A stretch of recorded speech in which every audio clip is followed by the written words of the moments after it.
मुगलों के हरम में रहती थी खूबसूरत और जवान लड़कियां।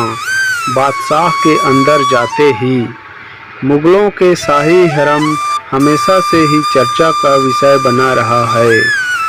हरम का अर्थ होता है छिपी हुई जगह। शानदार और आलीशान बड़े महलों में छिपी हुई एक ऐसी जगह जहां पर एक से एक सुंदर युवतियां और महिलाएं रहती थी। ये हमेशा बादशाह की सेवा के लिए तैयार रहती थी।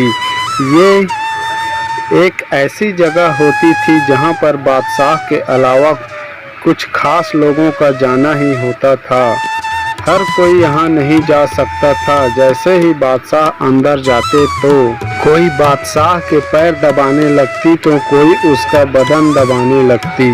हरम एक ऐसी जगह होती थी जहाँ पर एक से बढ़कर एक सुंदर महिलाएं हुआ करती थी। इस हरम में अच्छा खासा ध्यान रखा जाता था और इसकी सुरक्षा की जिम्मेदारी कुछ खास और भरोसेमंद सिपाही ही किया करते थे। अंदर की सुरक्षा महिला सिपाहियों के हाथ में ही रहा करती थी, लेकिन बाहर खास और भरोसेमंद सिपाही ही रहा करते थे।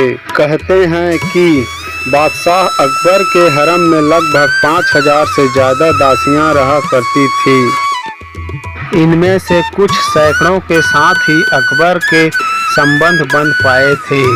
अकबर इस हरम का बहुत ध्यान रखा करता था।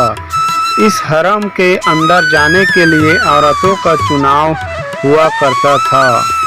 अगर कोई औरत एक बार अंदर चली गई तो फिर वो बाहर कभी नहीं आ पाती थी।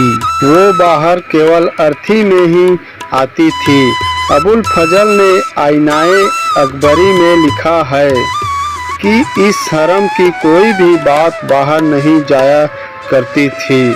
हरम में होने वाली हर छोटी बड़ी घटना के बारे में बादशाह को बताया जाता था।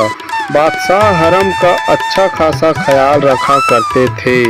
मुगल काल में कई शहरों में हरम हुआ करते थे। मुख्य रूप से आगरा, फतेहपुर सिकरी, दिल्ली और लाहौर में हुआ करते थे, क्योंकि यही वो जगहें थी जहां पर अक्सर बादशाह रहते थे। इस हरम के बिना अनुमति के प्रवेश लेने वाले व्यक्ति को सीधे मौत की सजा दी जाती थी। हरम के अंदर जब कभी बादशाह जाया करते थे तो उत्सव का माहौल हुआ करता था। यह हरम बाबर के ज़माने से बहुत अधिक प्रचलित था। इसके बाद अकबर के समय हरम बहुत फला फूला और यहाँ की बहुत तरक्की हुई, लेकिन औरंगजेब का समय आते आते इनका पतन होने लगा, क्योंकि यह धीरे धीरे अयाशियों का अड्डा बनते चले गया। वीडियो अच्छा लगे तो प्लीज़ लाइक और सब्सक्राइब करना ना भूलें। धन्यवाद।